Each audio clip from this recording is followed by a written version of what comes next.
This is where Bengals Breakdown sits in the month-long like battle against Ravens Rundown, who benefit by getting into the offseason a little bit later because they made a playoff run.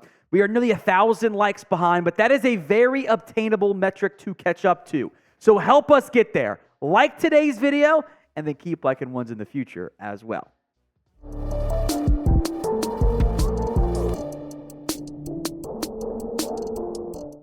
We dive into the latest Bengals rumors, beginning with the status of Joe Mixon. He responded to a Twitter account that said he was expected to be cut, and Mixon was not a fan. Here's a screenshot so we can show the quote tweet of it. Mixon tweeting out, "Y'all said this last year too, that's clown behavior." The tweet he is quote tweeting is NFL Rooms. If you do not know already, when Mixon calls them a clown behavior account, he's not wrong. It is a clown account. They do one of three things. They steal from others and claim it as their own. They will straight up make up things, or they just guess. And then they claim that they had an inside info by guessing and stealing things from others. In this case, what they were really citing was the PFN article saying Bengals could very well cut Joe Mixon. They just went into expected to. That's how it works. A release could happen. And rather than continue about NFL Rooms, I do want to go over the pros and cons of a potential cut of Joe Mixon. He carries an $8.85 million cap hit in 2024, and the Bengals would save $6.1 million if they cut or traded him. I think a trade would be pretty darn unlikely.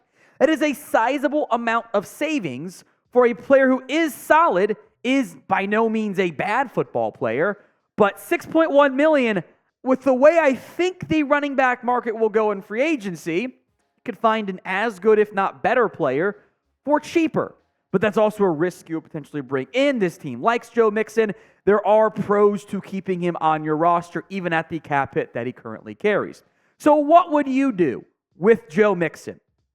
K, if you want to keep him, you want him back as RB1, and you'll maybe give some more carries to Chase Brown or not. C for cut him, move on, add somebody else, give more time to Brown as well. It is the pinned comment on this video. The ad comes on YouTube. Take advantage of it. Head down there and let me know. The real thing you're trying to work your way through is this. Does the impact of Joe Mixon outweigh the potential savings, even factoring in the addition of a new back? I would frankly vote no. I don't think the value is right as more and more teams move on from running backs. Like if you cut Joe Mixon right now, how much would he get on the open market? I'd be a little surprised, given how many good players there are at the position, if you got more than $5 million. You could save 6. Math. We will know a decision soon, either way.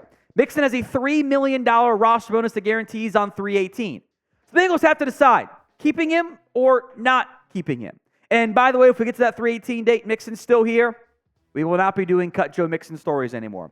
Doesn't really make any sense at that point. You would have kind of missed your window.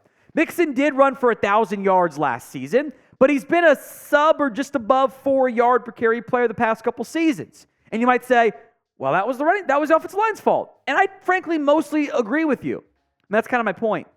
Why are you paying big money to a back when that position is very much incumbent upon others stepping up and others doing their job so your numbers look better? Or are you better off investing in those positions, going cheaper at the running back spot, and maximizing the overall running game in the end? I will not be mad if Mixon is back in Cincinnati. He can get you 1,000. He'll be really good in short yardage. But if the Bengals are going to keep hyping up, we need more explosive, we need more explosive plays, it's not really Mixon's game at this stage of his NFL career. Today's show is made possible by Prize Picks. This is daily fantasy made easy. You're picking 2 to 6 player stat projections, more than or less than, on their stat projections, or fantasy projections, of course, as well. There's no more NFL, but you can do college basketball. You can do NBA once the All-Star break is over. You can even do golf and NASCAR. I did miss on some golf ones. Sorry, executive producer Brett, for leading you astray. It's not been a great week for me at the Genesis Invitational, but I talked to my guy Tyler Jones for some NASCAR picks. Obviously, Daytona 500 late until Monday, so you can still make those picks. Joey Logano, more than 25.5 fantasy score. Danny Hamlin, more than 32.5. And then Tyler Reddick as well, more than 20.5. Go to prizepicks.com/CLNS and use code CLNS for the first deposit match up to $100.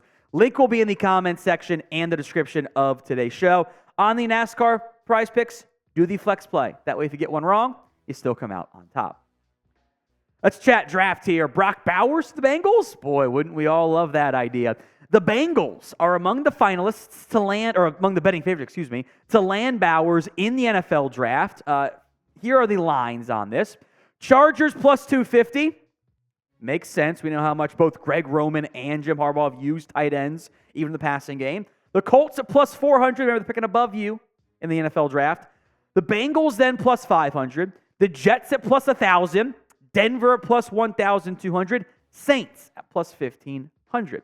So we'll go more into this here in a minute, but what do you think is the percent chance the Bengals end up landing Brock Bowers out of Georgia in the NFL draft? Sound off in the comments section. Now, the implied probability on that line is 16.6%. I think that's a tinge high for me. We've seen crazier things happen in the NFL draft. You saw Jalen Reagor go above Justin Jefferson. We've seen Miles Murray be mocked top 15 all year, slide back into round 1. We've seen CeeDee Lamb be viewed as a top 10 pick, number 1 receiver, go as receiver 3. We've seen those things happen before. And maybe if Bowers doesn't test off the charts athletically, which is a possibility at the combine, maybe a mini slide could happen. We go from talking about him top 10, top 15, or top 5 to top 20, top 15 in that Colts Bengals range. I also know that, especially when you go back and look at the 2022 film when he was fully healthy, there are not many tight ends that can take a jet sweep for a touchdown. That's just not how that game works. And Bowers, one of the rare tight ends who from day one was a highly impactful, dynamic piece in the passing game. He is not a premier blocker. But man, if Brock Bowers is there at pick number 18, as long as you don't have a massive gaping hole right tackle, that kind of feels like a no-brainer pick to me. As of right now, and this of course will change, the Bengals have 4 free agents at tight end. Tanner Hudson, Drew Sample, Irv Smith, Mitchell, Wilcox. All of them are not under contract, and all of them may or may not return. I bet at least 1 or 2 of them do, but none of those guys are better than Brock Bowers, at least shouldn't be better than Brock Bowers is. So in the unlikely scenario he is there in round 1, you jump all over it, unless there's an off-the-field reason why he is slid. I should probably clarify that route there, because crazy stuff does happen. But we'll see that actually ends up going down. We'll have more Bengals videos for you right here on the channel, so make sure you are subscribed. YouTube.com/BengalsTV for more free videos. I want to wrap up today's show with some conversation on Daxton Hill. He wasn't as good as needed last season. The new safety coach, Jordan Kovacs, is backing him, however, in some public comments. Let's break down what Kovacs said, then more on Hill. Kovacs saying, experience is the most important thing in anything, especially in the National Football League. He's been great. He's got the skill set he can cover, and that's not easy to come by for safeties. He's had high highs. He's had some really good plays, and I'm sure he'll be the first to tell you that there's a few plays he'd like to have back. But that's what happens when you're a young safety. He's done a great job trying to just get a little better over the course of the season. I have high expectations for Dax and looking forward to working with him and expect him to make even bigger strides this year. Anytime you're going from nickel to safety, there is a transition. There's a learning curve. Once you're on the back end of this thing, you're the quarterback of the defense. I know he's continuing to learn and grow, and there's communication and is one of the areas we need to take a huge step forward. We're the quarterback. We're running the defense. We've got to communicate. Make sure everyone's on the same page. I expect him to do a great job in that area. Make no mistake, you need more from your first rounder from a few seasons ago.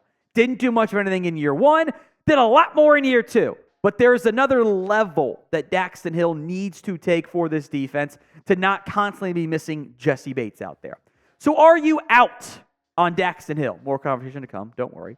Y for yes, N for no. Go ahead and sound off for me in the comment section right now. I am not out on Hill at all yet. I think that we saw more than enough good things to think, hey, year 2, second breakout could come. In many ways, he played some in 2022. It was almost a rookie season for Hill. He showed some flashes at both times, and if he holds on to a few more passes his way, maybe we feel even better about it. He dropped some picks this past season. Maybe there is a chance he's just going to be better as kind of a safety nickel hybrid and not as a deep safety. Or even an outside corner I know has been mentioned. I'm not there yet. I want to give him another year at safety, but you need more at Daxton Hill or this defense is not going to take a step forward in 2024.